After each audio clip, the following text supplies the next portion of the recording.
Welcome to another installment of the Robert and Crew Show with your hosts, Robert and Crew. Welcome back to another episode of the Robert and Crew Show.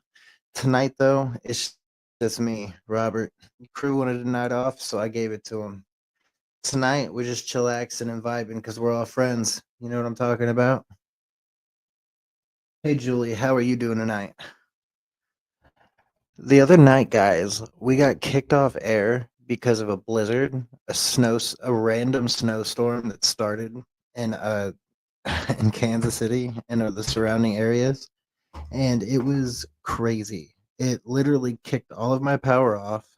It kicked all the crew's power off. We didn't really have we couldn't really stay on very long. Hey, I'm glad to see that you're doing pretty good, Julie. Did you do anything fun today?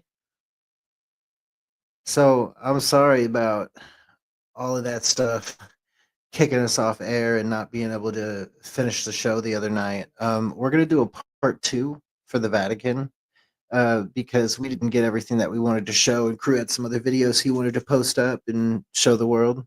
The Vatican's super interesting, so at least I find it to be.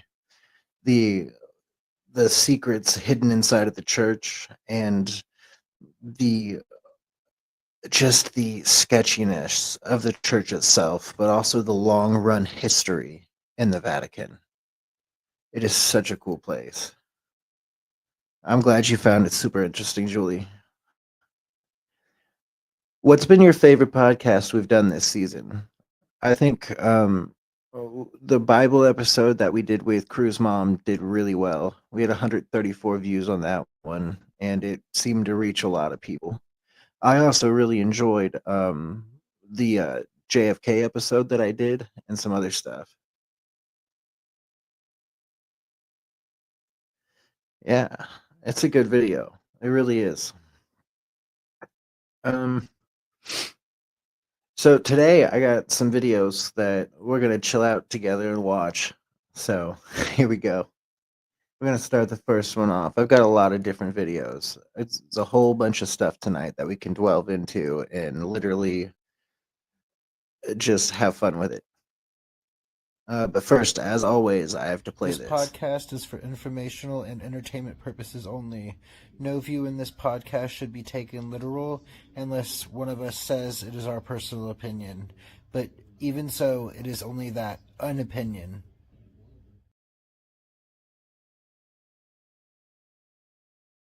I love that. So here we go. Here's our first video, guys.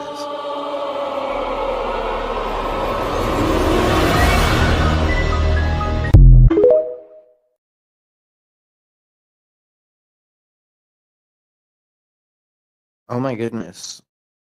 That actually looked like a T-Rex. And, you know, it could be AI or a weird rock formation or something, but that looked way too good to be like true. Like, how would you just find that and why wouldn't it be buried? Like, if it's not buried, I'm a little bit worried. That means there's like a giant T-Rex running around here, and I want nothing to do with that at all. Trust me, that would be the scariest thing in the world to run into a giant T-Rex. Oh no, not for me, guys. But I'm gonna look at that one more time because that looked insane.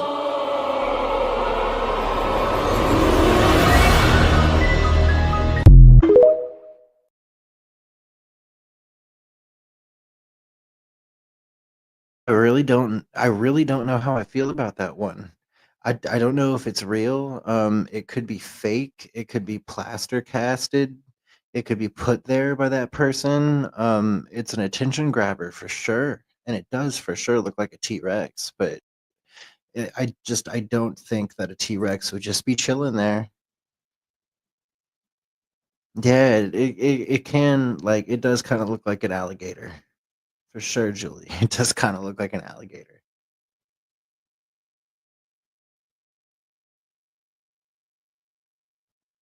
On to the next video.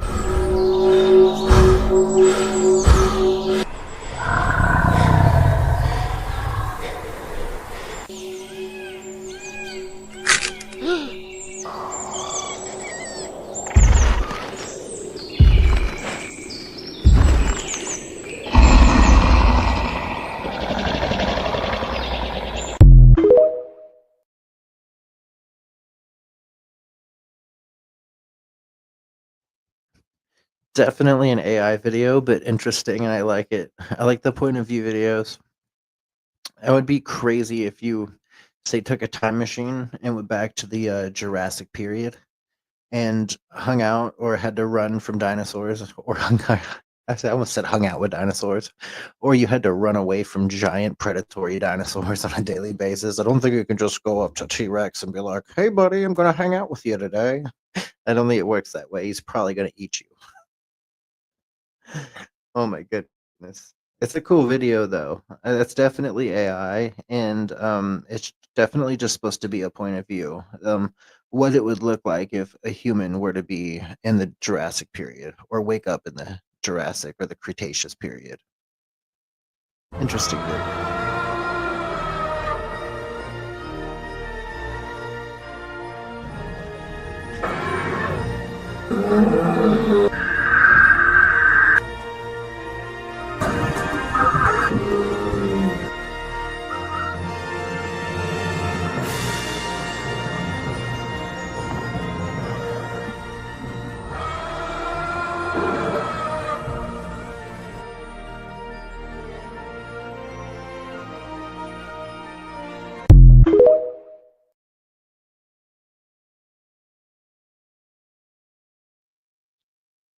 Dude, I have to go.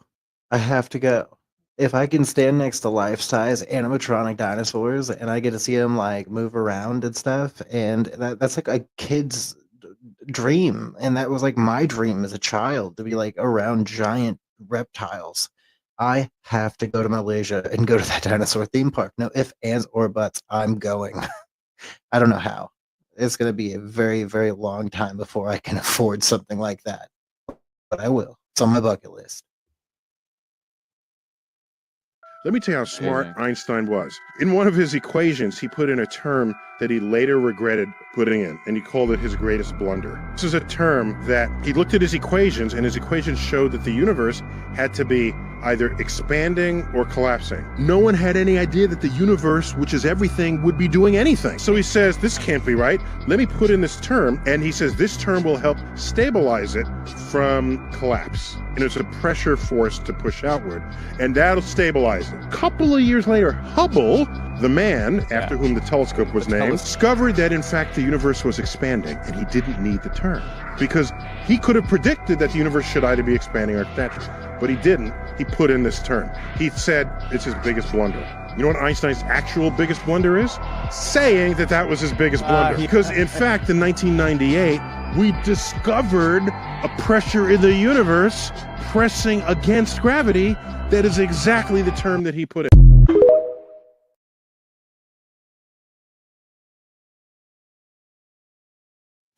So Einstein's biggest blunder was insisting that Einstein had a blunder, and then years later on, the blunder that he described is literally a black hole.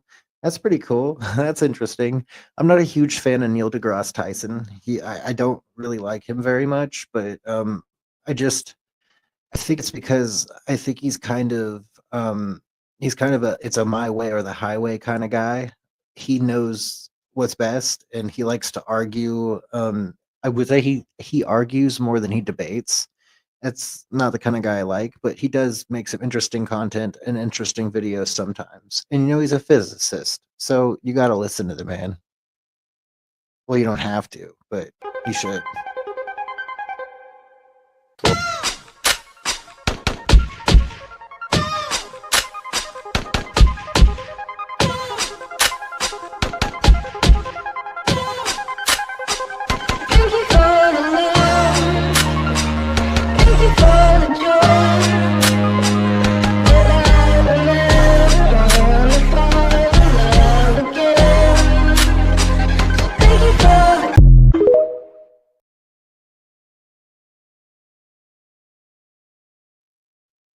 Tornadoes are so crazy. I've got a couple stories, guys, where like literally when I was younger, I was traveling with my mom on a road trip through Milwaukee, and we were on the highway, and we saw that everybody was pulling over, and it was really dark outside, and I was probably like, oh my gosh, I was probably like maybe 12 or 13 at the time, and it started raining really hard, and everybody was pulling off the highway and going underneath this overpass, including the sheriff. And he told my mom when my mom pulled up, he's like, "Park your car, get out, go into the ditch, and do this." And we got out, we looked, we went down to the ditch, and sure enough, there's a tornado that's headed right our way. It's an F2. I think it was like no bigger than an F2, but it was still scary as crap to see that as a kid. If you guys have any tornado stories, man, or ever seen a tornado, you know it's crazy to have to go through. And they tear up everything in their paths, literally everything. There one hit Joplin, Missouri one time, completely destroyed Joplin. Intense. I wouldn't want to mess with I would not want to mess with tornadoes. It's like what they say in Twister, the hand of God is an F5 tornado. Yeah, no thank you. Anything that can destroy everything, I want nothing to deal with. Have you ever heard of Gustav, the biggest crocodile ever recorded? It is estimated that Gustav measured around 6 meters long and weighed more than a ton, making him one of the largest crocodiles ever recorded in the region. Its notoriety grew due to reports of attacks on humans and domestic animals over the decades. Gustav the crocodile was a living legend that inhabited the waters of the Ruzizi River, located on the borders of Burundi and Tanzania, in Central Africa. The search for Gustav became a mission for many hunters and researchers who tried to capture or study him. However, their appearances were rare and fleeting, leaving behind only stories and legends that added to their mystery. As far as anyone knows, Gustav disappeared in the mid-2010s, leaving behind a legacy of fear and fascination. His story continues to be told as an example of the incredible biodiversity and challenges of living with wildlife in Africa.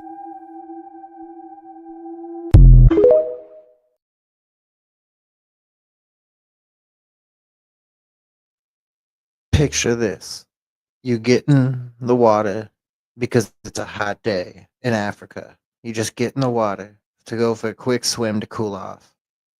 And you see, out of your mind, out the corner of your eye, Gustav, this giant freaking croc, or alligator, or I think they said it was a crocodile, swimming right at you. Swimming right at you. I wouldn't know what to do. I would be screaming like a little girl, crying, running around. I'd probably crap my pants. It would not be a fun scenario at all. It would be a very, very bad scenario. I'd probably die. Gustav would probably have a meal.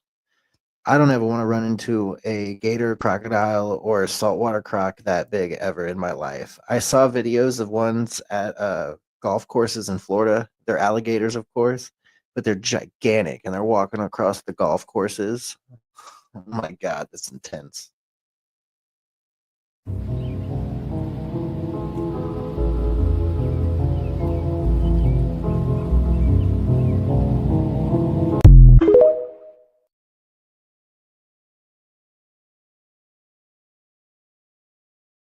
There's another giant tornado. I have a couple tornado videos in here tonight, and I mean, I'm just kind of like a part of me is kind of obsessed with tornadoes because I saw them at such a young age. And then another part of me is just kind of freaked out and scared of them because, anything they touch can be changed forever. And it's just wind. It's literally God saying, I'm going to destroy this, and there's nothing you can do about it. You can't really turn a tornado around or turn a tornado off. Don't we wish we could, though? Up there, Jack, and they just come around, yeah, back in the gas on there. Yeah,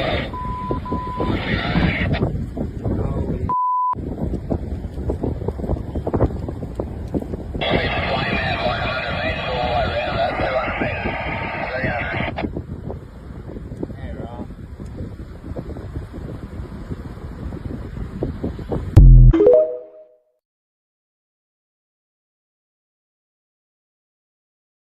Okay, I thought tornadoes were bad. I take that back. Fire tornadoes are bad. I don't ever want to run into a fire tornado or ever come across one or ever see one. Imagine how much damage that would do. Oh my goodness. I wonder if there were any fire tornadoes when those winds were ripping through LA with the recent wildfires. That stuff looked insane and crazy. I don't know what I would ever do if I ran into a fire tornado. I would just call it game over. Hope I could run away fast enough.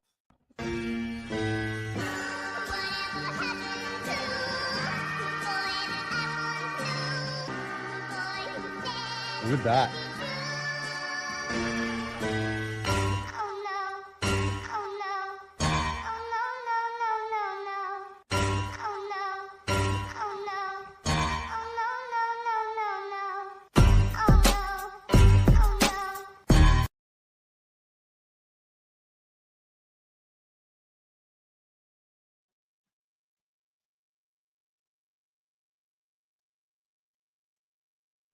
No, absolutely not.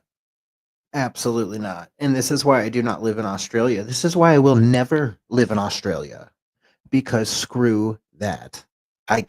Cannot and will not live side by side amongst giant spiders or bunches of spiders that take over entire fields of grass or entire trees. No, thank you. I don't want it. I will stay away from Australia. Australia, keep the bugs, keep the spiders, and I'll stay over here. I'm not ever going to Australia. When the king of Sparta was asked why his city never had any walls, he pointed to his soldiers and replied, "These are Sparta's walls." When he was asked how far Sparta's territory extended, he lifted his spear and replied, "As far as this could reach." When a Persian messenger demanded water and earth as a token of submission, Sparta's king Leonidas famously replied, "Go dig it yourself," and threw the messenger into a well. When the Persian king Xerxes demanded that the Spartans surrender and lay down their weapons, they replied, "Come and take them." Xerxes boasted that his arrows would block out the sun. The Spartans fearlessly retorted, "Then we will fight in the shade." When King Philip of Macedon warned the Spartans that if he were to invade Laconia, their homeland, they would never rise again, the Spartans defiantly replied with a single word, "If." When describing the Spartan mindset, the ancient historian Plutarch wrote, "The Spartans do not ask how many are the enemy, but where are they?"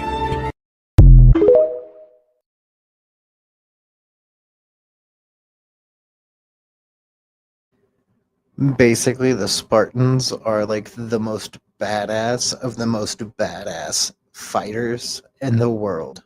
I don't think anybody wants to go face to face with a Spartan ever. Y'all see 300?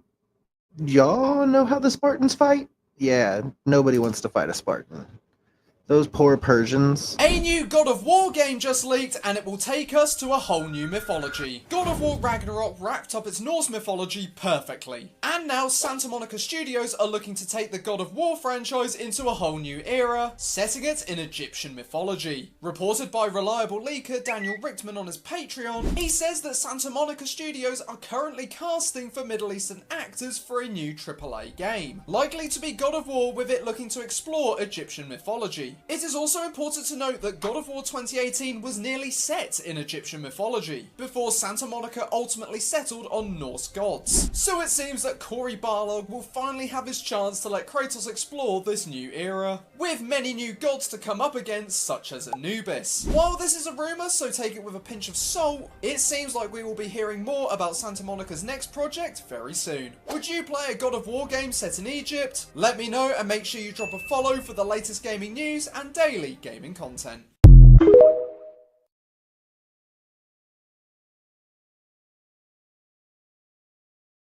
Heck yeah, I would. I would totally play a God of War game set in Egypt. I want it. I need it. Shut up and take my money. Egypt and Egypt related things, such as the pyramids and hieroglyphs and the Book of the Dead, all of that stuff. It interests me so much. I actually have a video on here too of the recent thing that Mr. Beast did. They actually let Mr. Beast go into the pyramids. Why, I don't know, and they should have let me go instead. I would have done a lot. I would have videotaped everything for y'all. But anyways, I love ancient Egyptian culture. and I actually kind of believe that I may have been reincarnated in a past life. I was from ancient Egypt, and that's why I have such a pull or such a love for Anubis. But I can't wait. I cannot wait to be able to play the new God of War game. Bizarre facts about Spartans. Spartan women had more freedom than other women in ancient Greece. Spartan women were allowed to own and inherit property and were usually better educated when compared to their male counterparts. Women were expected to be physically strong too, and to be as well fed as men, unlike in Athens, in order to be better prepared for childbearing. The physical regimen for girls was thus designed to make them every bit as fit as their brothers, something unheard of in the rest of the Greek world. Spartans stole food for survival. Stealing was a way of life for Spartans, and they were trained to do it from a young age. However, if they got caught, they would be severely punished, not for stealing, but for getting caught. Spartans had a unique way of greeting each other. Instead of saying hello, Spartans would say, "Come back with your shield," or on it. This meant that they would either return victorious from battle or die trying. In the world of the Spartans, where women fought and food was stolen to live, greetings spoke of victory or doom. Their history, a captivating saga, awaits discovery.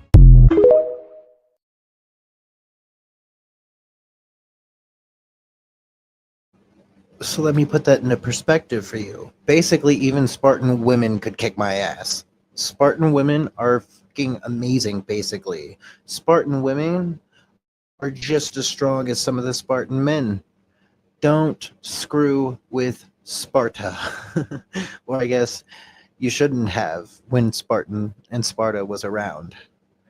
That's crazy. Whoa. No, this is the coolest thing I've ever seen. We'll be going into the tombs of ancient pharaohs, places that are literally illegal to enter because they're incredibly dangerous. What if we fall? Oh yeah, you'll definitely die. We'll even be swimming through a secret underground tomb beneath the pyramids. Oh my God. We've only been granted 100 hours to explore. And we're gonna start right now. Follow me, boys. It's about to be fun. This is so beautiful. Someone 4,500 years ago put this rock right here. Correct. This pyramid dates back to about 4,500 years old. The passageway we're in leads to what Egyptologists say is King Khufu's tomb, the pharaoh who may have ordered the pyramids to be built.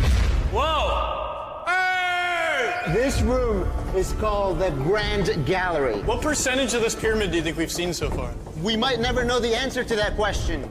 That's the coolest way he could have answered that. This next room was the king's final resting spot. As far as we believe, yes. Let's do it. Whoa! Holy crap, boys! What is this?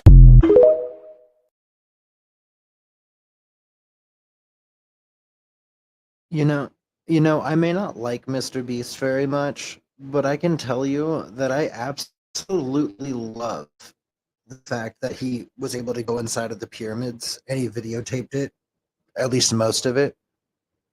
I find it very unfair and I'm very jealous. Mr. Beast, next time you go explore the pyramids, I need to go with you and we need to make that happen. So if you ever hear this podcast, make it happen, Mr. Beast, please. I need to go see the pyramids.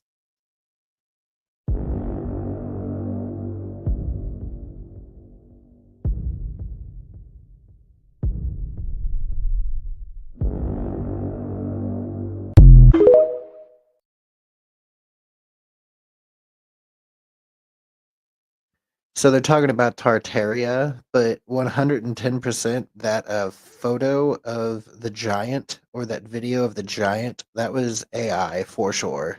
It didn't look right. It looked weird. We can take a look at it one more time, but that was 100% AI.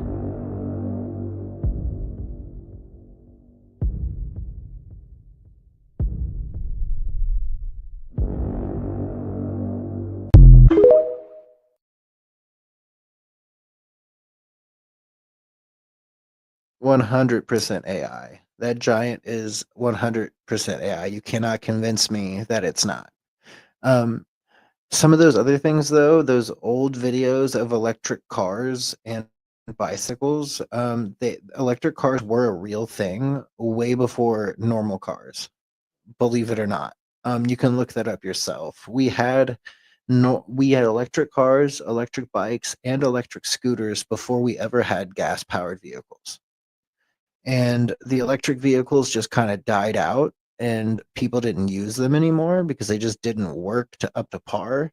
And once they found fuel, of course, like oil, there's this harmful conspiracy theory that hurts people that basically says that if they got rid of all the electric technology because fossil fuels they could charge more money for, and they tricked everybody by calling oil, which is actually a renewable resource that renews in the ground every couple of years. Like you can milk an oil well drain dry, but the oil will come back supposedly. And I guess there's proof of this where people have completely emptied out an oil well. They called it Dunzo, and then came back a year or two later, and the whole well was filled all the way back up with oil. So, but that's just a conspiracy theory, a harmful conspiracy theory that hurts people.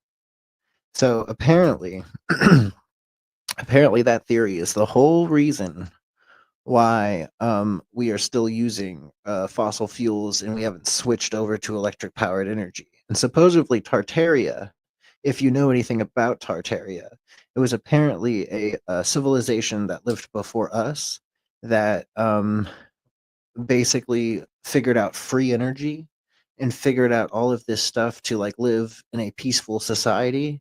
And then there was a giant mud flood that covered all of the cities. And people claim that some of these cities have other cities built on top of them, like New York, of course, has another city underground, and probably another city underground from that we've just built on top of through resets of the world. That's what the theory says, is that the world has been around a lot longer than we think it has, and we've gone through multiple resets where civilization just resets itself. But it's an interesting thing. I don't know if I believe it, but I will say there's some definite weird things that happen around the world's fairs and the buildings that were put up there, and how some people claim that those buildings were just plaster and styrofoam. And I challenge you to go look at some of those buildings and tell me they're plaster and styrofoam, because they definitely are not. They are all granite and marble. I don't know what happened to these buildings, but they said that they were built in under a year and they were demolished in under a day. I doubt it. I highly doubt it. But once again, harmful conspiracy theory that hurts people. On to the next video.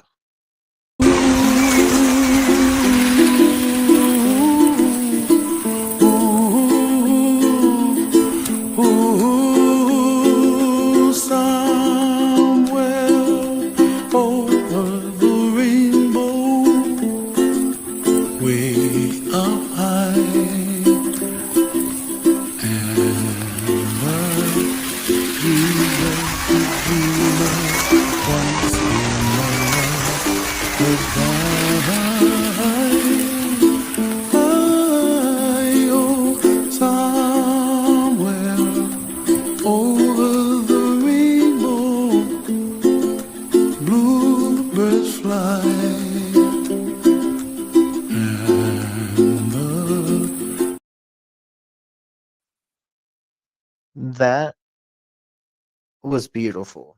Those fish, those salmon, the red color on those salmon are so freaking beautiful. I absolutely love it. It was gorgeous. I wish I could see something like that in real life myself. That's also on my bucket list, to actually see something that pretty in real life.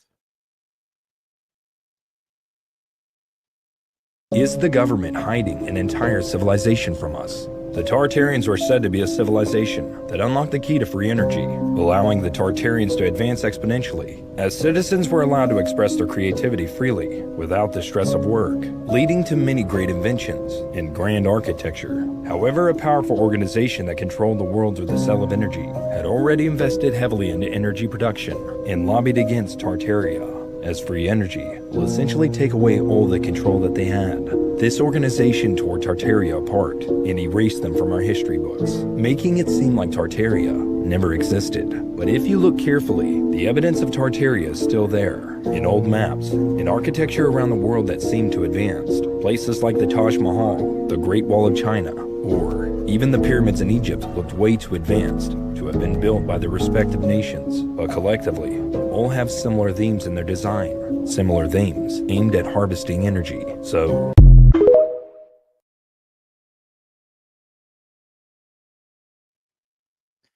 So that's basically the theory for Tartaria, that we inherited some of these buildings, that some of these buildings were already here.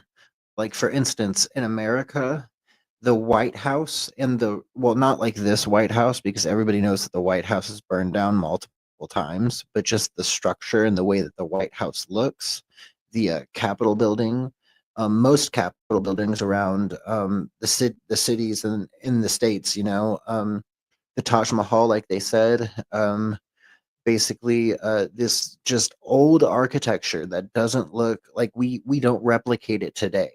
Like, if you look at the architecture that we do today for all buildings, it's boxy with windows. If you look at Tartarian architecture or supposed Tartarian architecture, it's a lot more Romanesque.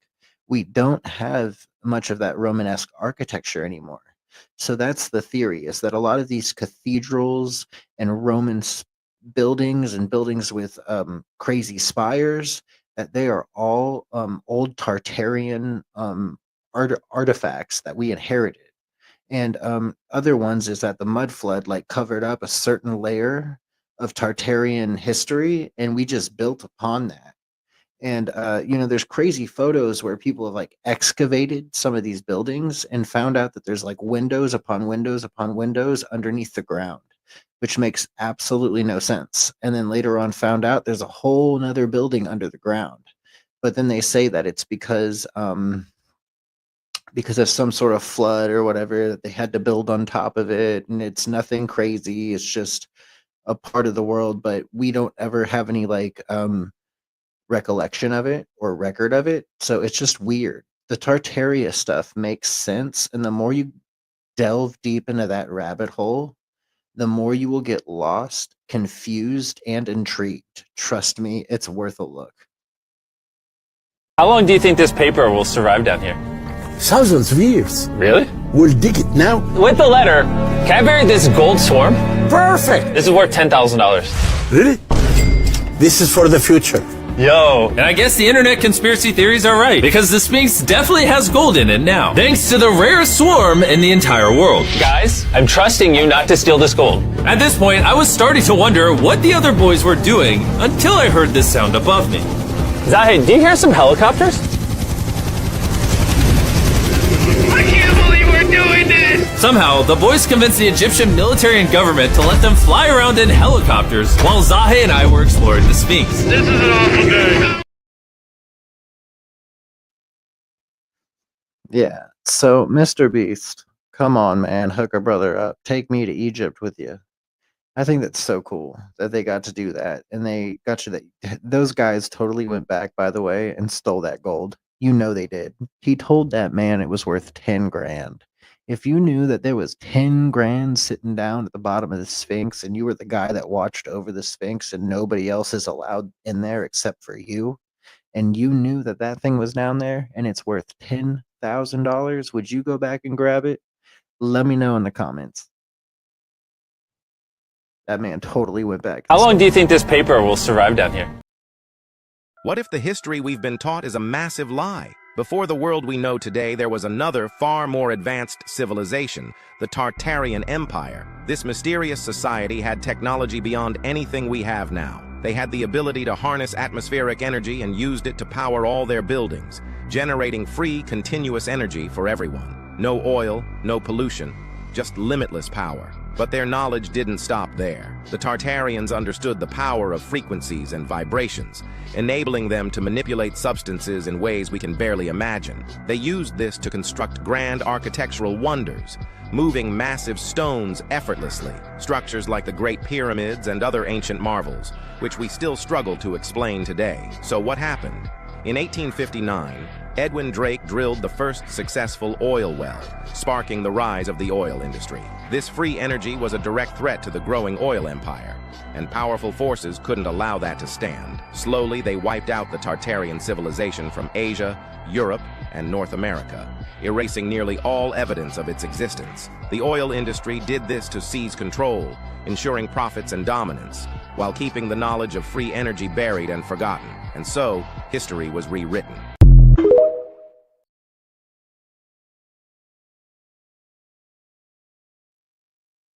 Yeah, so we already talked about that, right? So I explained that pretty much, and that video there explains it again for you. So that's what Tartaria is. It was a group of countries in Asia, or just like a group of people that formed together, and they were called the Tartarians or the Tartars, and they're the Tartarian Empire, and they had things like free energy and electric vehicles, and they built crazy things like the pyramids, possibly the Great Wall of China, all these different things.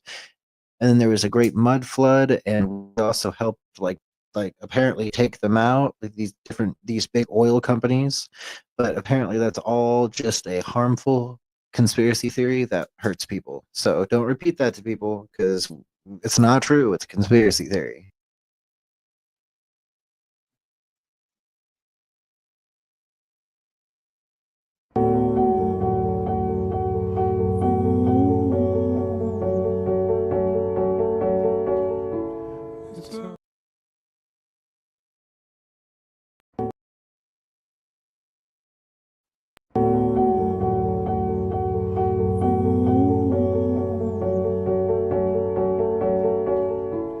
It's okay. I know someday I'm gonna be with.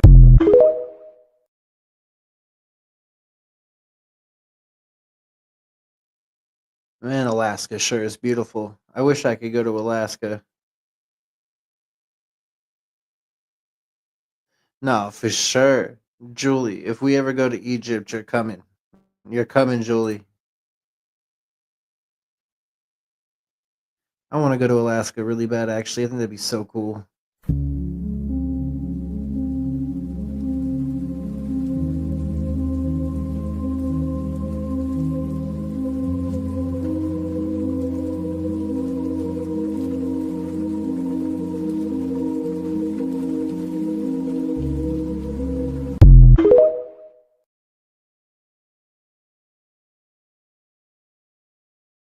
God, it's so pretty. I could get lost in those pictures and in those photos and in those videos forever. It's so gorgeous. It is. It's so beautiful, Julie. It really is. I wish I could go to these places.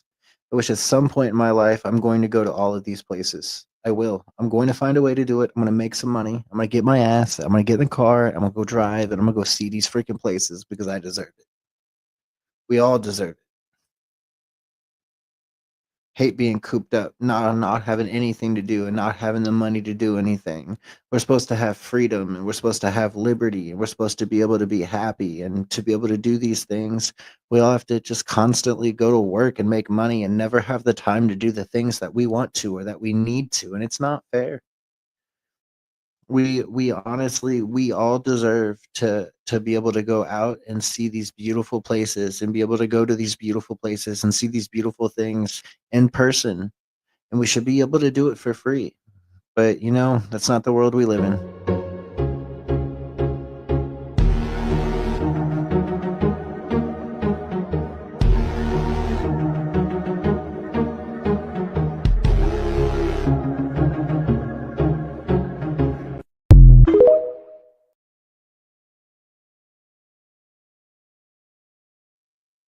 Some more very beautiful places. God, all these places make me want to go on a vacation. Too bad I ain't got no money.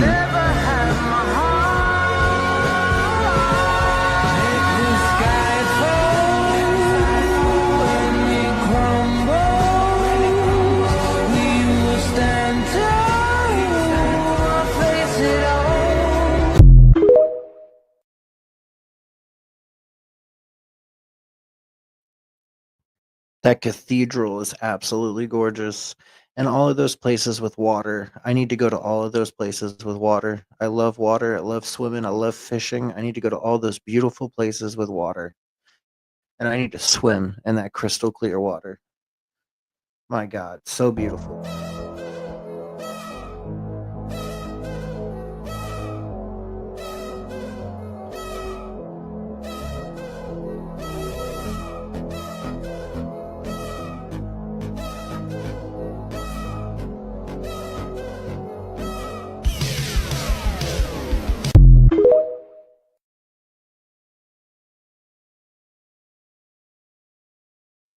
Are you guys ready for GTA 6?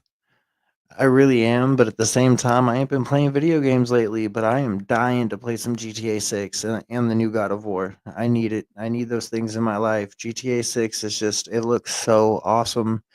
I'm just afraid that they're going to ruin the game with microtransactions because GTA is all about their online marketplace and being able to buy GTA coin, sell GTA coin, work the stock market, not work the stock market, run missions, run businesses. It's literally like if you put the time into GTA, it's literally a whole nother life. You can make money and do business transactions and have a apartment and a car and multiple cars and a mansion, multiple car garages. I mean, the online gameplay for GTA 5 was absolutely amazing. I can't wait to see the online gameplay for GTA 6. I bet it's going to be so cool. The light in the bathroom started flickering, and I heard water running. So I kind of snuck around the corner, and the water was on. As I started to walk away from the bathroom after cutting the water off, I kind of heard something behind me, and that was actually this door here that closed. That's when I really, truly got freaked out. All the chairs were on the floor, knocked over, all the cabinets were open. Nope. I said, nope, I'm going back outside. I don't know what this is. I got scared. The fourth or fifth time I had watched the video, I noticed something in the corner of the room, which is actually my daughter's room. So I screenshotted it and I just zoomed in on it. My heart just dropped.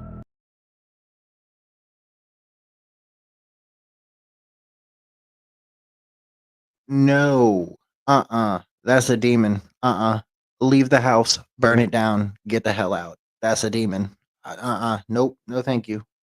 If it's not fake, that's a demon. They've been hiding the true answer to this question from us. Why are these doors and windows halfway in the ground? During the early 19th century, strange events were reported worldwide. Cities were being dug out from layers of mud and debris. Buildings were being revealed that were covered to their rooftops in mud. A global cataclysmic event buried entire civilizations, erasing them from history. But here is where it gets rather unsettling. The Tartarian Empire, an empire often depicted in old maps, was an advanced civilization that existed across Europe and Asia. They built architectural marvels, had access to advanced technology, and were able to harness energy from the atmos. The mud flood, many say, was a deliberate attempt to wipe out Tartaria from history, hiding their advanced technology and knowledge. But it gets even darker. Look at the world's fairs of the late 1800s and early 1900s. These elaborate buildings, resembling ancient architecture, were supposedly built in just a few years. After the fairs, they were supposedly demolished. Was this to erase evidence of an advanced pre-existing civilization?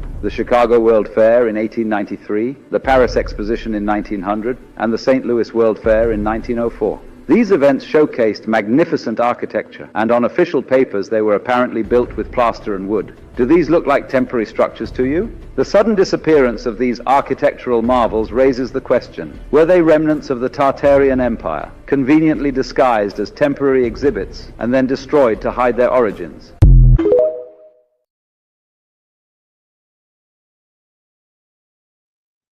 See, I just tell you, man, that the rabbit hole just gets deeper and deeper and deeper. Go if you get interested like I do, go and look up Tartaria. Go deep into the rabbit hole. Go into YouTube, go onto X, go onto any platform, go onto AI, look up and research everything you can about Tartaria. You will find out some crazy things that you never thought you would ever find or see or even get to know about. And a lot of it is weird. A lot of it is weird. A lot of it revolves around the world's fairs, like he was talking about in those videos, like I was talking about earlier. The World's Fair buildings are crazy. Some of them reportedly only took a couple months to build and only took days to tear down. But yet these buildings had been claimed to have been made out of plaster and like styrofoam almost material. And I don't buy it. They don't look like that. Like, you can't build something like that and make it look that beautiful out of just like plaster and chisels. And if you can, how come we don't do that today? How come we don't make architecture as beautiful as we did back then? It makes no sense. We just have nasty architecture everywhere. It's basically an eyesore for everyone to look at. It makes absolutely no sense. To back down easily, so he decides to capture it on camera to prove to the world that he's being haunted.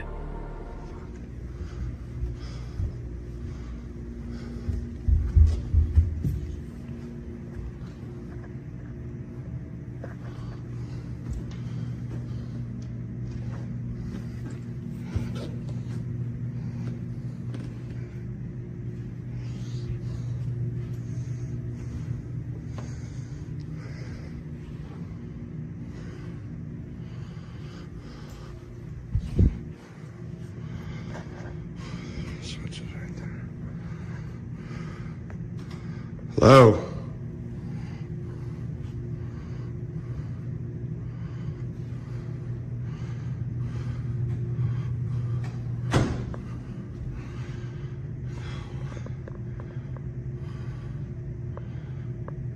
Hello? Shit. And then he sees it, right there in the room. You can even see the shadow of someone walking.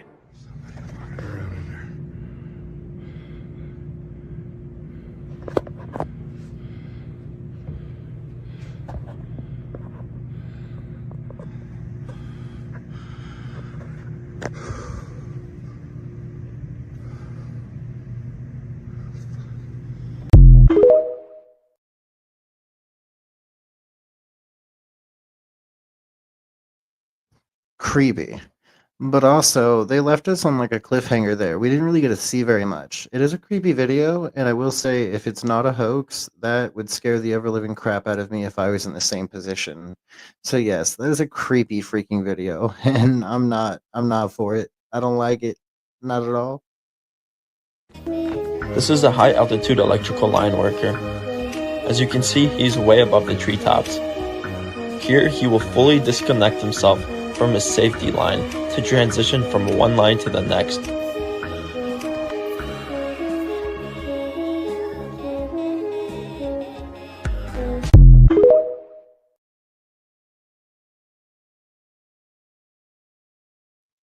Yeah, we're about to get into the videos of the crane climbers and the people that get up in the heights. So if you don't like heights or you get scared looking down below you, you might want to exit out of this now, because we got to get into the weird, crazy heights videos. And where down we go, where down we go, say where down we go, oh, 'cause say we're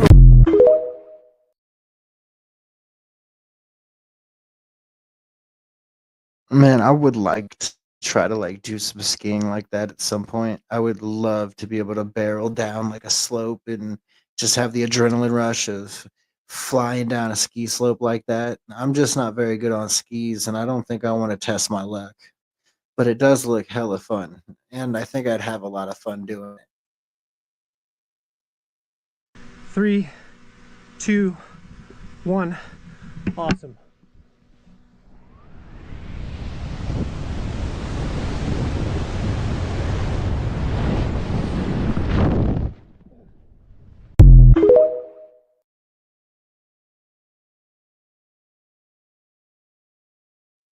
Would you all ever base jump? Would you ever base jump? That is so crazy. I think I want to do it maybe one time in my life just to experience it once. I'd love to go skydiving too, but base jumping off of something like that, I mean, can you imagine the feeling of falling through the air like that, knowing you have a parachute, but also knowing that if you were to not pull the parachute, or if you were to freeze up, you might die? I bet the anxiety level and just the pure adrenaline rush is absolutely insane. Tonight, guys, I got some crane climbing videos too, and those are some of my favorite videos to watch.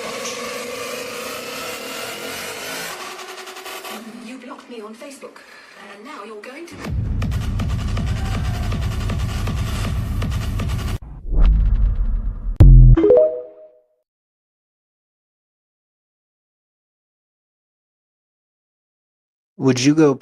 Would you go party in the Paris catacombs?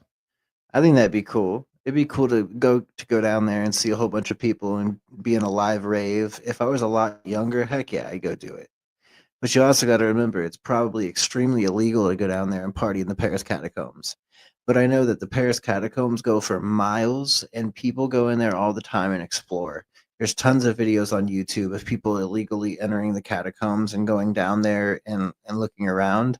The scary thing is if you're not from around Paris and you don't have a guide, you don't have somebody to help walk with you and guide you through the catacombs, you're probably going to get lost and never find your way out. That is how long the catacombs are, and they are windy, and they are weavy, and they are easy to get lost in. I've done my research on the Paris catacombs. I've watched quite a few videos on it. I've read about them, and I've seen a lot of images. There's a famous skull throne, or a famous bones and skulls throne in the catacombs, where these people built a chair out of human bones, and now a lot of people go there and they make a point to go to the human chair and take selfies in it or pictures with it. But it's literally a throne made out of human bones, skulls and bones.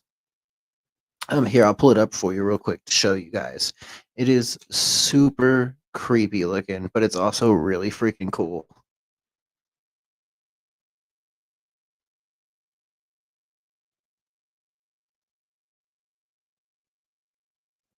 And here we go.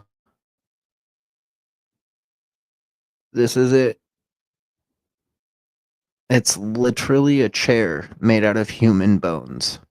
And people take selfies with it and pictures with it. And it was built just by people, just by a couple of people that got bored, built it. And yes, those are human skulls and human bones that are lining all of that and making it look the way that it does. So it's kind of cool, but it's also really kind of creepy. The Paris catacombs are one of my favorite things to research and look at.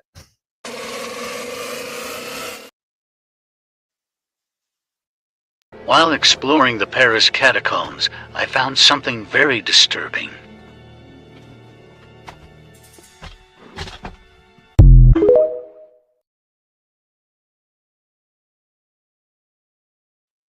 And so he was crawling down what they call a bone shaft. And it's like one of the shafts inside of the catacombs that is filled to basically the brim with bones. That goes a lot deeper, but there are bones stacked and stacked and stacked. Basically, during the plague and during a whole lot of other things that were going on in sicknesses and viruses in Paris, a lot of people were dying and they didn't know what to do with the bodies. And they ran out of room in the graveyards. So they found out the best next thing to do was to take existing tunnels and build new tunnels and put the bodies down there and let the bodies go down there and decompose and rot down there, and nobody was allowed down there. Well, of course, they ended up closing it off at one point, and it just sat and sat and sat, and all the bodies degraded, all of the bodies lost all of their skin and all the tissue and all of that stuff, and then people found them and they were allowed to go down there and they were able to tour them, and then Paris locals and tourists found ways to illegally enter the catacombs via entrances that not a lot of people know about on the side of roads and under overpasses and just underneath the city of Paris, different ways to get in. The catacombs are very freaky, though. Like I said, huge, windy. You could get lost real easy. If you don't have a guide, don't go. First, it's a Saturday night thing. It feels so good you start doing it on Tuesdays and Thursdays, and it's got you. So yeah, now we are into the crane climbing. That was a clip of a guy that illegally entered into a building and went on a crane climb.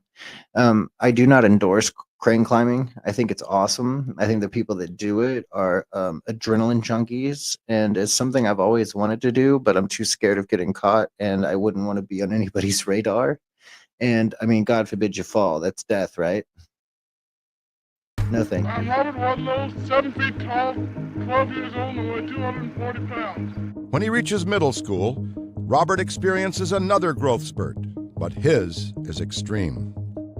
At the age of 13, Robert's 7 foot 4 inches tall, and he's the world's tallest Boy Scout, which of course makes the merit badges real tiny on his chest, I suppose. And when you say someone's too big for their britches, well, he literally is. The shoes, the pants, the shirts, all of it has to be made from scratch. I wear the largest pair of shoes ever made. Obviously, Robert Wadlow is not going to be walking into a shoe store and asking for a size 37. It's simply not going to happen. But what exactly is making young Robert so big? Robert Wadlow has gigantism, which is almost always caused by the pituitary gland constantly resupplying the body with growth hormone. He never, ever, ever, ever through his whole life stops growing. By the time he's 22, Robert reaches an astonishing 8 feet 11 inches. That's taller than Andre the Giant by 1.5 feet. The tallest players ever to play in the NBA are 7'7". So he dwarfs the tallest persons ever to play in the NBA.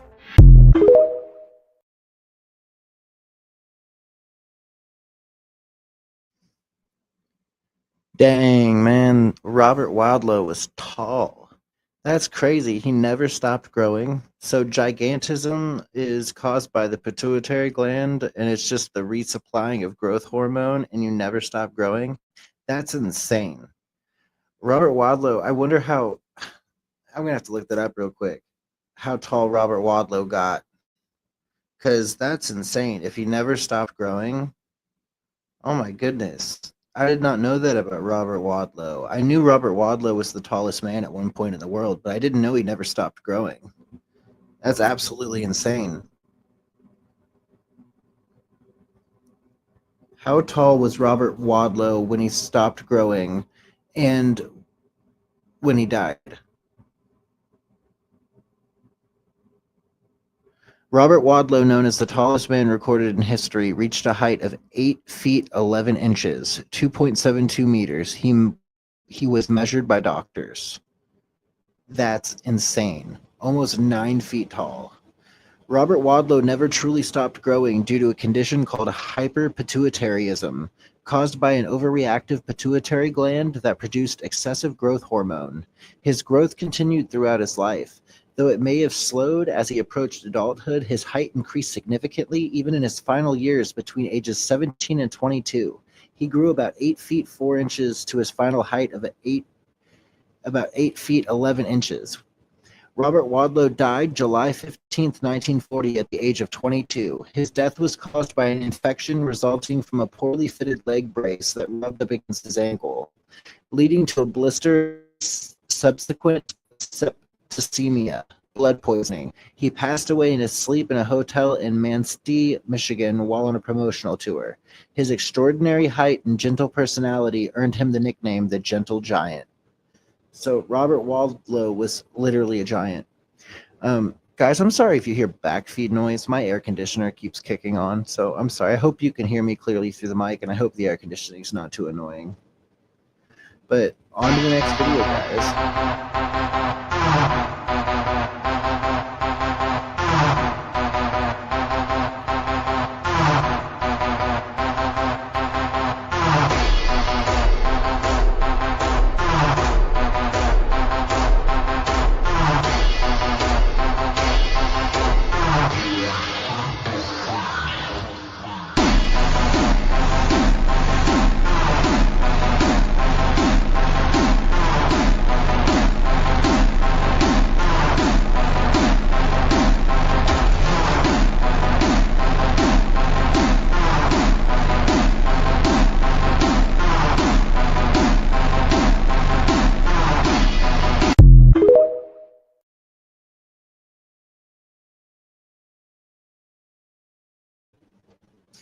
There's a lot of cool things in the Paris catacombs. If I'm correct, at one point police raided the catacombs and they actually found a movie theater and a bar completely built.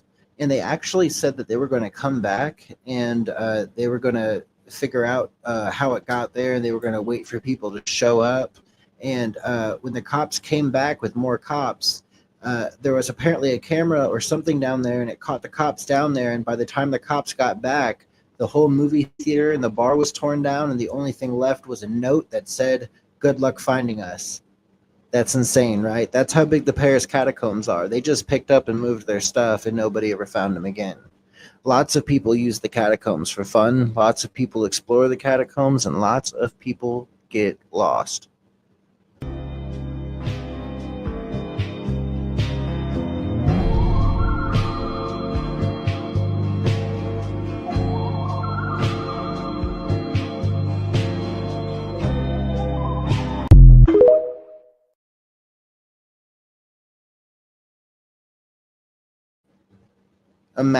Imagine how those guys feel all the way up on top of that crane. Imagine what goes through their mind. Imagine all the adrenaline rushing through their body, knowing at any moment if they slip, they could die. Knowing at any moment if they get seen, the cops are going to show up. Knowing at any moment this could turn into a foot police chase. Knowing at any moment that they're breaking the law and what they're doing could result in a felony. Crane climbing is one of the most intense actions you could ever do, and one of the most illegal ones. And it's only illegal because, first off, you're climbing private property, and second off, it's definitely a liability. You shouldn't crane climb, but there are more than enough people out there willing to do it and videotape it for me to watch. On to the next video. Their stones. I'll dance, dance, dance with my hands, hands, hands above my head, head, head. Like Jesus said, I'm gonna dance, dance, dance with my hands, hands, hands above my head. Dance together, forgive him before he's dead.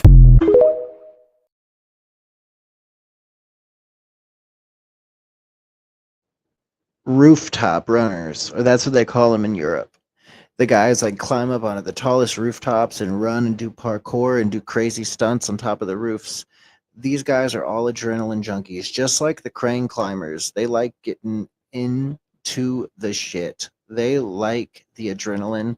They like knowing that at any moment something bad could go wrong. It fills their desire. It's why they do what they do. I've seen guys skateboard on the sides of buildings. I've seen guys slide down buildings. Crane climbing and height and getting up to those heights, it's no joke, man. It is no joke. It's really cool to watch, but it's very scary to watch too if you're afraid of heights. Fire.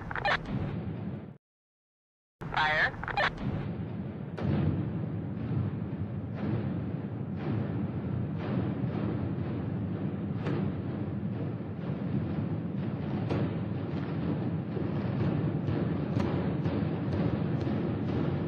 In 2010, Texas Stadium met its end in a dramatic implosion.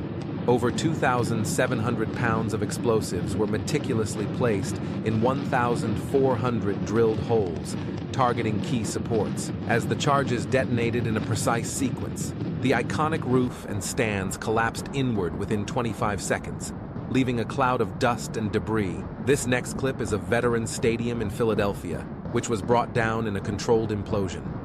Engineers placed 3,000 pounds of explosives in 2,800 drilled holes, targeting the stadium's key support columns. In seconds, the iconic structure crumbled inward, reducing decades of history to dust and rubble.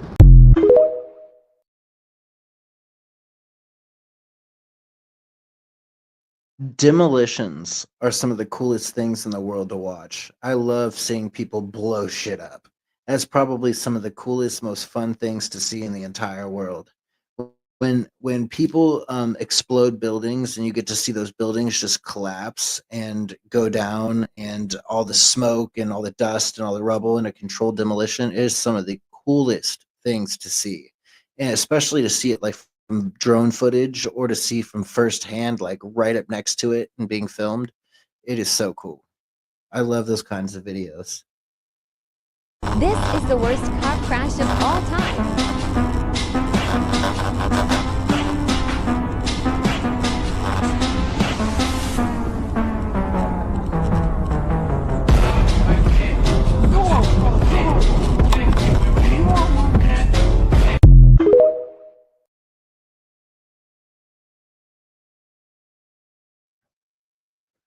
I mean, that definitely sucked, and that was definitely black ice that they slipped on because they were going way too fast and slid right into a semi truck into oncoming traffic.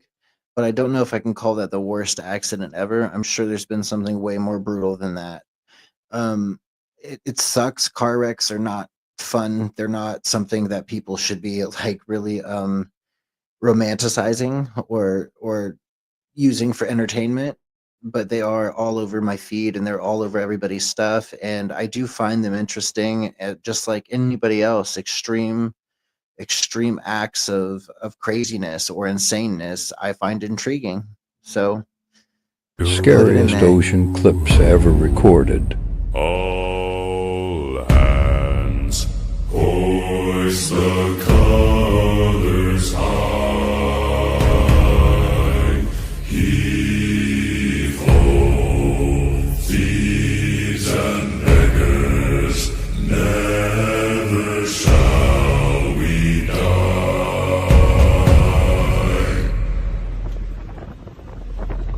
Now some have died and some are alive, and others sail on the sea with their keys to the cage and the devil to pay. We lay to fiddler's grave. Yo.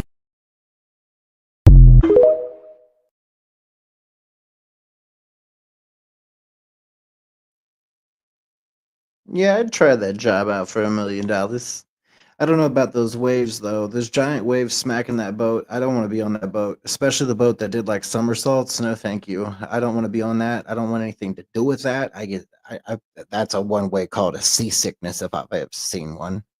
One way called a seasickness. You'd be on that boat flopping around, puking everywhere. It'd be horrible. It'd be absolutely terrible. No, thank you. Scary things found deep in the woods. This footage recorded on the 1st of August 2020 shows a dirt bike rider riding in the woods when all of a sudden this happens. The dirt bike rider almost rides straight into a deadly trap that was set up on the trail. This is called a trail trap and they are set up to try and kill dirt bikers.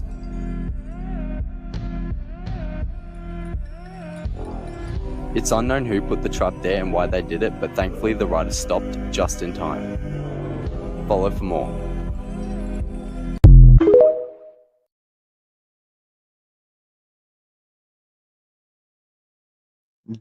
That's devious. That's horrible. You don't build booby traps to purposefully hurt people. That's not okay. That's never okay. Do not be like that person. Do not almost kill bikers. Absolutely ridiculous. Here we go, Toffee. Full twisting triple in the middle of the track. Oh, good save. Oh my God. That is absolutely exceptional. Full twisting triple back to carry on tumbling out. We have not seen that before in face-off. Who thought the first pass, Tofik, putting his stamp on this competition? Tim Boston in there, we never have Tim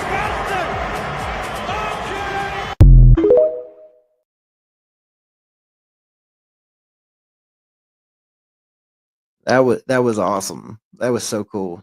That was I used to do gymnastics when I was younger. Man, I wish I could still do stuff like that. And flipping and backflipping. I used to think it was so cool to be able to do a backflip on a trampoline or even be able to do a backflip on the ground. I used to think that was the coolest thing in the world. I used to be able to run like really, really fast and then do a freaking front flip and crouch in the air, catch myself and flip. I used to love doing that as a kid. I never got hurt doing it, so I always loved doing that kind of stuff. I wish I never quit. Oh well. It's always time later on. Maybe when I'm like in my 40s, I can try to get flexible. Everything is energy. And the main lesson you're here on Earth to do is to learn how to manipulate energy. And what does that mean? Create. You have to learn how to create. Once you figure that out, you can have anything. That's what we are. We are creators. We are manifestors. There are no limitations unless you put them on yourself. Once you learn these things, you can have anything you want in life.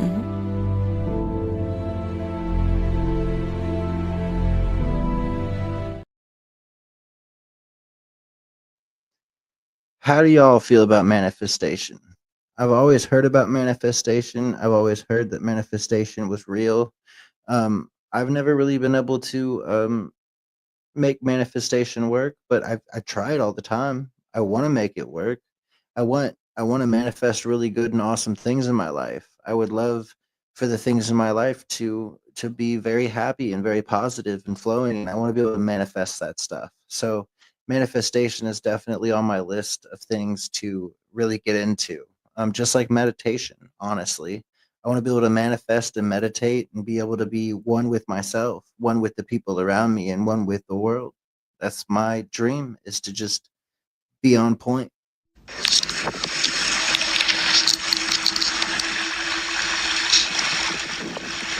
The clip I just showed you was from the final video that Jacob Cockle ever recorded. Jacob was a famous surfer, a social media presence, a nature photographer. He did a lot, and he was a beloved figure in England. Before his death, Jacob's videos had garnered hundreds of thousands, millions of views on social media. And he was known not only for his love of the sea and his breathtaking photography, but for engaging in high-risk stunts. Stunts where he surfed over rocks or towards cliffs. Stunts where he jumped off of high buildings into the water below. And by his early 20s, Jacob had earned awards from places like National Geographic. He really was a beloved figure. But on May 28, 2013, Jacob's life would come to an extremely unfortunate end. On that day, a whirlpool appeared in Hale Harbor in England. This whirlpool would appear randomly in this harbor, and in the past, Jacob took tons of videos and photos of it and even swam in it. But on May 28, 2013, when Jacob jumped into the whirlpool wearing a horse mask, he had no idea of what was about to happen. In the footage, Jacob can be seen whirling around the whirlpool while his friend films him. They're talking about how it was stronger earlier, how it's a little scary right now, but it's nothing they can't handle. And at one point, Jacob swims out of the whirlpool, he grabs his GoPro, and he decides to get one shot of the nature event from underwater. Jacob then dives underwater and begins filming the whirlpool. This footage is all on YouTube. As he approaches the whirlpool, viewers notice that it's very strong, but it doesn't really look like something he can't handle, especially given the fact that he'd swam in similar circumstances many times.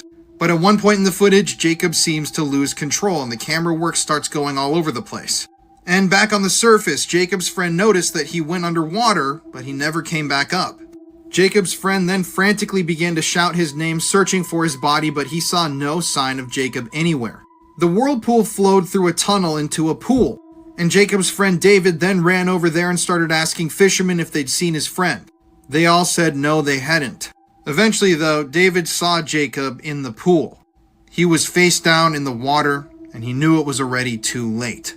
During his swim into the whirlpool, Jacob's wetsuit lost its buoyancy, which was something that Jacob didn't really account for, and that's what ended up helping him get sucked down into the whirlpool. After his death, Jacob was celebrated across the world, but I do have to say the footage of this incident is extremely chilling. If you want to hear more true crime stories, listen to the podcast that I co-host with my wife, Murder in America, available on all streaming platforms.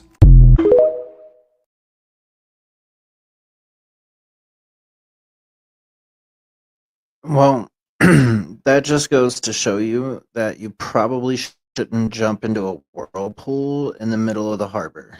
I know they look cool, and I know they seem like they might be a cool thing to like videotape or get up close to, but if you get pulled into that, it's like undertow, right? It's going to drown you. Your body's going to fill with water, you're going to intake water in your lungs, and you're going to drown because that whirlpool is probably fast enough to drag you under and just swoop you right under into the whirlpool, and boom, you're gone.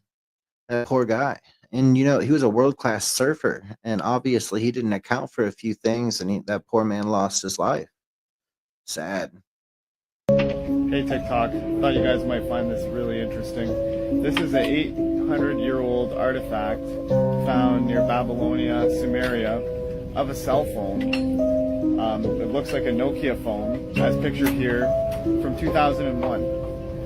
Some people say Nokia is unbreakable, which is kind of funny. Imagine these cell phones, the technology and the design actually came from thousands of years ago. The symbols that are on the buttons are recognized as an ancient language. This ancient language is known as cuneiform, which is Sumerian, Babylonian, and although it's not known what's written on the phone, Many people know that all of our technology, knowledge, math, sciences, and writing came from Sumeria, and they claim that the Anunnaki, people who come from the stars, brought this information down. What do you guys think? Take care. It looks exactly like a Nokia. It does. It looks exactly like a Nokia phone.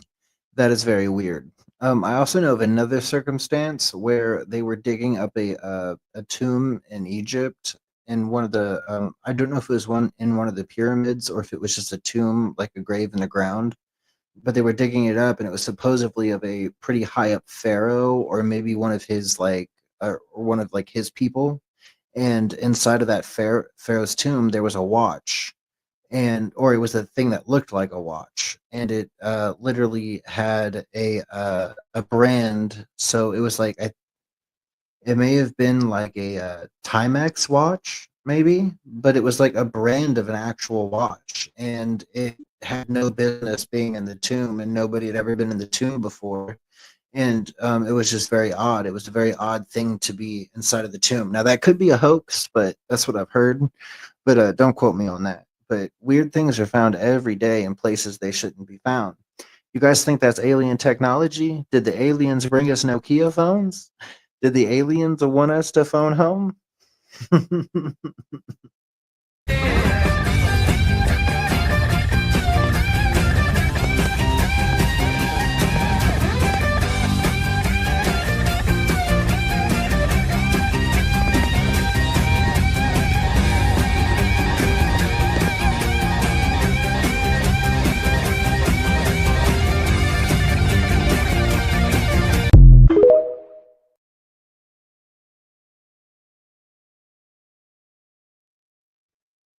The stealth bombers are so cool. I remember the first time I ever saw a stealth bomber fly. It was the coolest thing ever. I was outside and I was walking my dog, and I saw this triangle flying in the sky. And of course, at first, me being the crazy UFO guy, I thought for sure I was seeing a UFO. And then I looked at it a little bit longer and I realized it was a stealth bomber. They are so awesome. I absolutely think they're one of the coolest planes that we have in America. They are some of the coolest military equipment I've ever had the pleasure to see fly in person. And I've been close to like F-22s. So I really think like the SR-72 Blackbird and then the stealth bomber, some of the coolest planes in the world.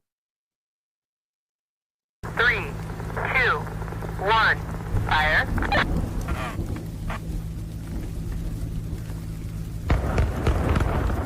As you can see, the base of these 3 smokestacks has been imploded thanks to explosives. However, one tower seems to fall in the completely wrong direction. The prime smokestack, still intact and in working order, gets completely battered by the falling, out-of-order chimney, leading to a terrible fall. This costly mistake has been said to be in the range of $200,000 to $300,000 to amend. In this rare and highly dangerous footage, we see yet another smokestack ready to be imploded by explosives. After the explosion at its base, it was planned by demolition experts to fall on its left side into an empty field, creating a safe and steady demolition process. However, the chimney falls the other direction and collides with highly active power lines, leading to an electrical explosion, which very narrowly missed the public onlookers.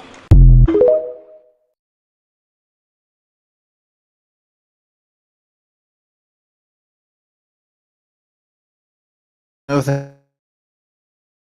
thank you. Those demolitions did not go as planned. That is scary. I would not want to be on that crew of people and watching that thing blow up and then see that thing come straight at you. Oh my God, what do you do in that situation? You run like a bitch. That's what you do, because that's the only way you're going to stay alive. Active power lines, that's a fire hazard and it could shock you to death. No freaking thank you. I don't want none. I don't want any. Don't fucking die like this, bro. Don't die like this. So people wonder where this shit comes from me. It comes from such deep thought of trying to see what this is all about. What is this life all about? What am I all about? Why am I here? You know, I had to find purpose. And my suffering, it had a purpose. You had nobody anyway, motherfucker. Look around you. There was no fucking team. It was you. There was no weight loss program or mom and dad waking you up saying you can do it, you can be better, trying to build belief. You built belief when you had nothing. Rock bottom. You did that. So as times get hard for me, the truth comes out. And my truth is powerful as fuck. It's real. It's tangible. I feel it. It comes out of my brain as I speak about it. I'm reliving every single dark moment of my life to be here.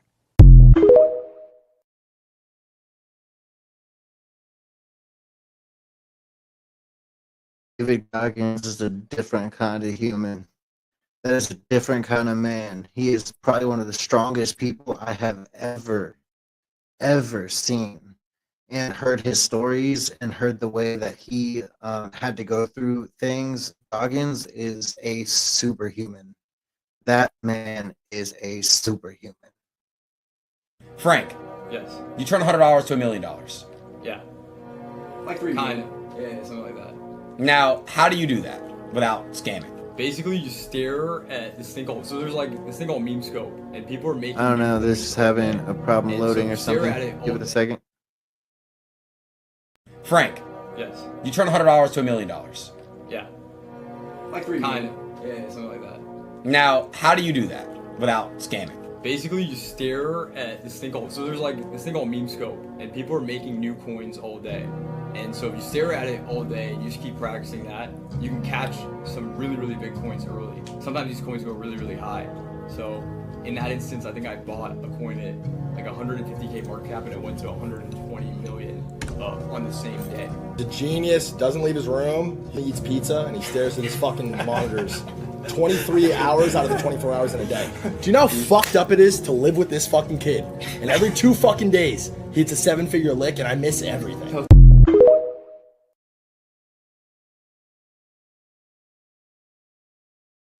So I don't play in the cryptocurrency game. I don't really know how it works, but that's crazy. If that kid is making that much money just by sitting and staring at his computer and knowing when to trade his crypto and when to sell and when to buy and what coins to buy, that's so crazy. Make a 7-figure sale in a day? My God, sign me up. Somebody teach me crypto. I want to learn. An agent of the United States Secret Service.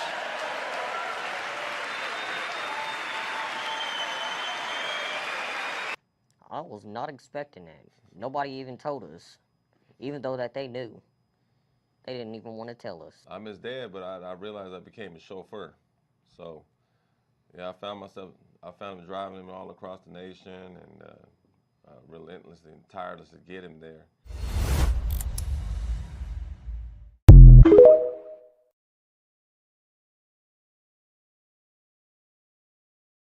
So the story behind that, I believe, is it was a kid that actually overcame brain cancer, and what he wants to do when he grows up or whatever is be in the Secret Service or be a cop or something, or maybe military. I don't remember the whole story, but because he beat brain cancer and he wanted to meet the president, Trump actually agreed to meet him and made him an honorary Secret Service agent.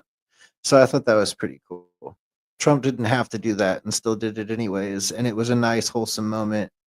And then, of course, it's just a fun thing to see. And it's positive. It's not negative.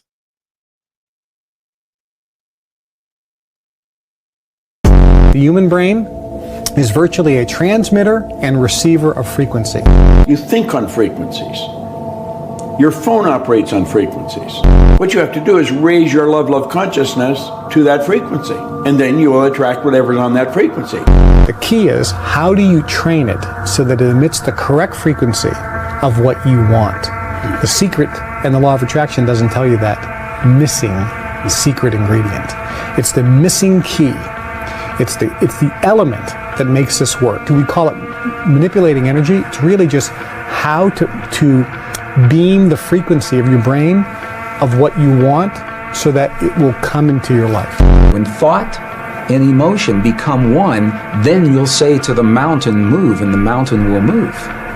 And I used to think that that was a metaphor. And I now have seen enough to know that moving a cancerous tumor inside the body of a living woman, that's moving a mountain to me. And it's all done from marrying thought and emotion together.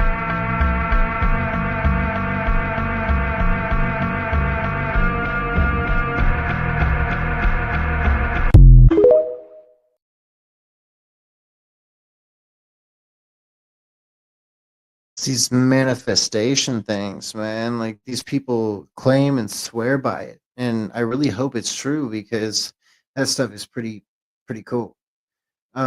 If manifestation's real and it works, then we should all be doing it because manifestation would make the world a better place, potentially, because some people of course would manifest negative things, but you should try to manifest positive things. Be a good person.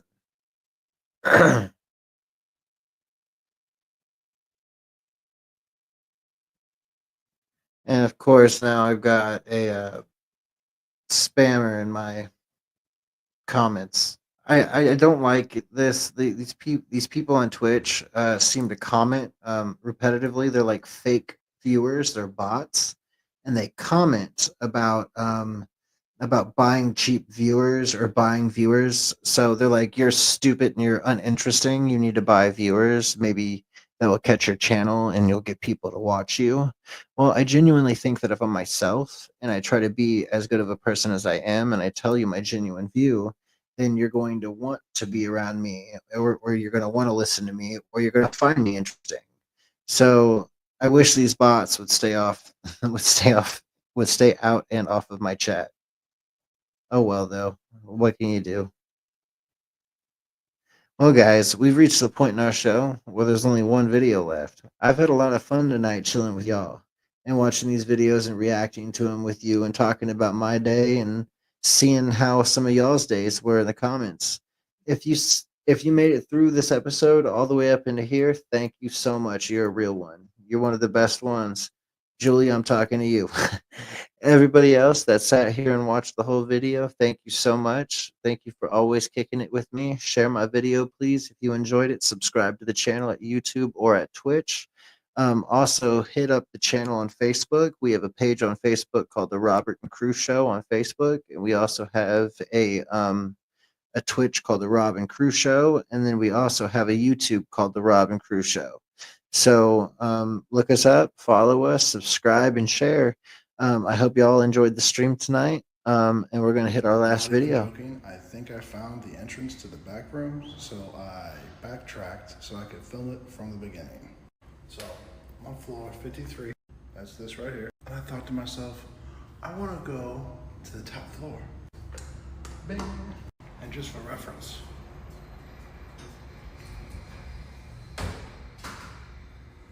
this is floor 53. Okay, so check this out.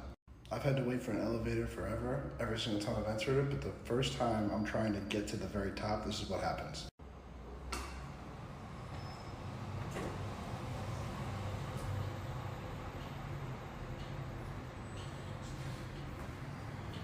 Okay, so the top floor here, 60. Oh shoot. 60.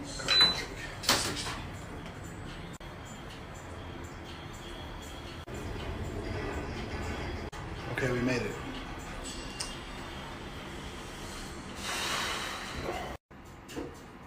So sketchy. Why is it opening so slow like that? Okay, 60. We're up here.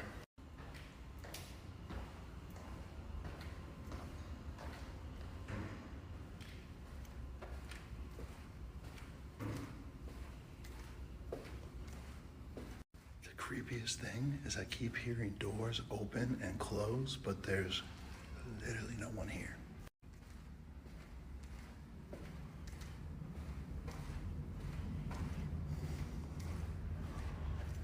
What's up? This is a good time to say that I am in no interest of self-harm and I'm in total sound mind.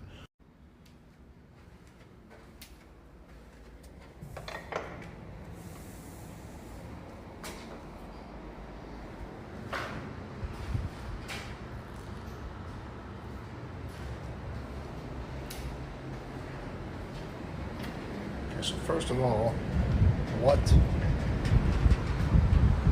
Like, what?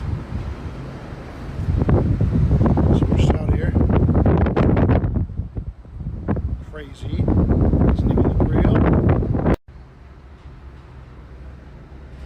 Doors open. Oh, fuck. Let me just squeeze my way through. What it do? So we're supposed to be at the top floor.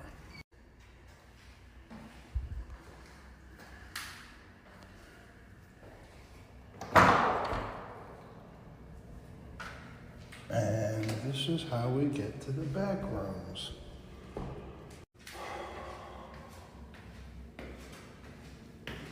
Oh, there's more room upstairs. Typically towers have a roof, but okay, so we're at 61. And now I'm starting to see light come through. So complete pitch black staircase. And now we have light. This is where things got kind of weird for me. 62. Get out of here. It's like they just stopped trying.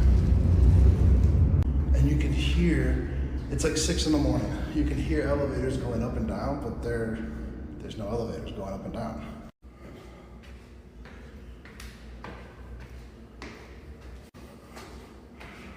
$63.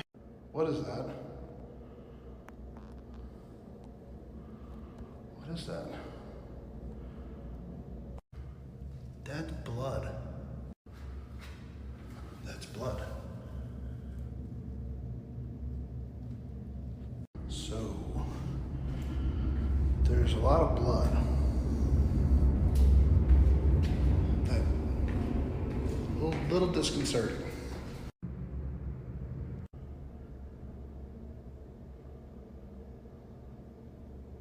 That is definitely blood. And it goes for levels. It's like dripping. 65. More blood. Let's go take a peek.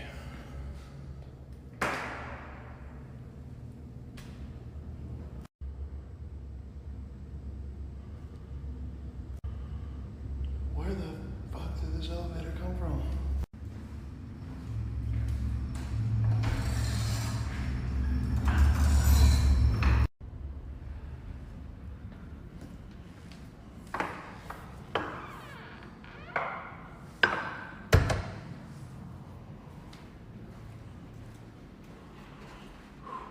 We're trying to get to the top, so. Now, on all those backroom posts, they have like random creatures and monsters and stuff.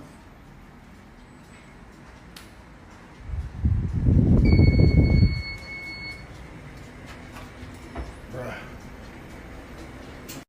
Okay. We have more room to go. New elevator, new floors. And that was like literally, I hit the button and we're at floor 75.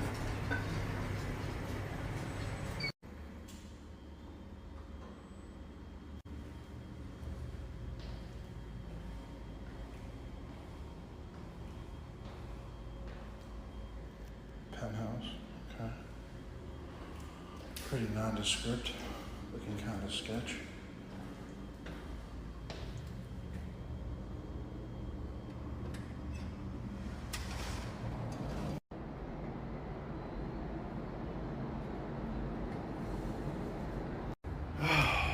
This is different.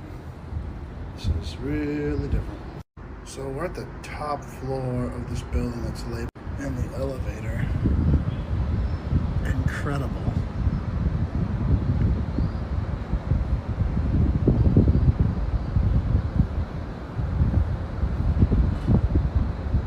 It feels like I'm in like a video game. It doesn't even feel real. So where's the top?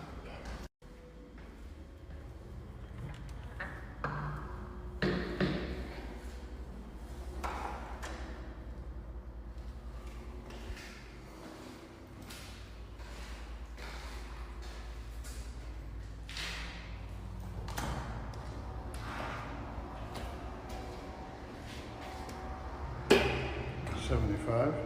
And we're going up. I don't speak Spanish. There's a sign in Spanish. Whoa.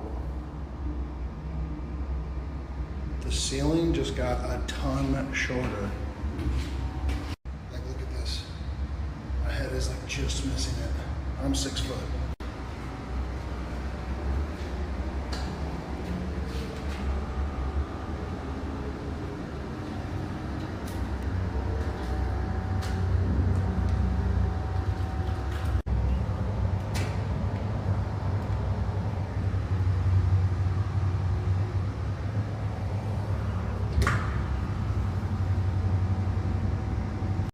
The ceilings keep getting shorter. Super creepy.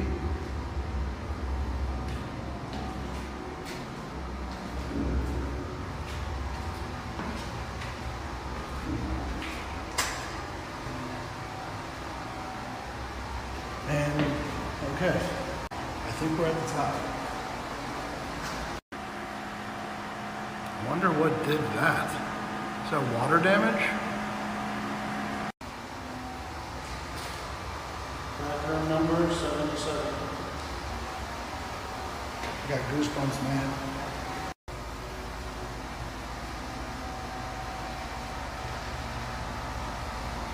I'm not sure if it could be like a window.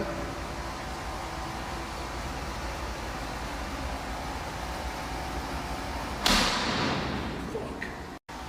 I don't know, bro.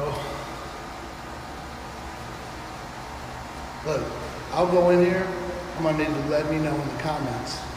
What should I bring with me when we enter this new place? I don't know. What would you bring?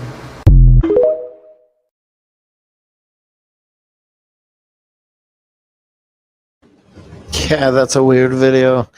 That guy found something for sure, but a part of me thinks that he just works there and he knows the ins and outs of that building and he knows the weird ways to take to confuse us and tell us that it's the back rooms. The back rooms is weird, and for sure that building had its twists and its turns, but I don't know if I can call it the back rooms.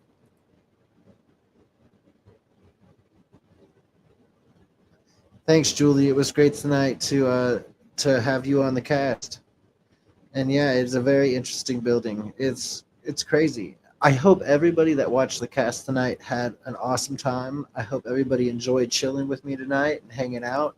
And I hope everybody just enjoyed themselves. It was a lot of fun for me, and I hope it was a lot of fun for you. Like I said before, if you enjoyed the cast, could you please like it for me and share it and possibly subscribe to our channels? It would mean a lot to me, and it would help my channel grow. I'm in this business not to really make money or nothing like that. I just want to learn with you guys and make new friends. It's a fun experience for me to be on here with all of you, and I absolutely love it. Podcasting is one of my favorite things to do, and I love it because I get to put my 2 cents out into the world, and I get to meet people and interview people and do fun things. So I hope you guys had fun tonight. I had a lot of fun. But anyways, much love from me to you. This has been another episode of the Robert and Crew Show. Peace.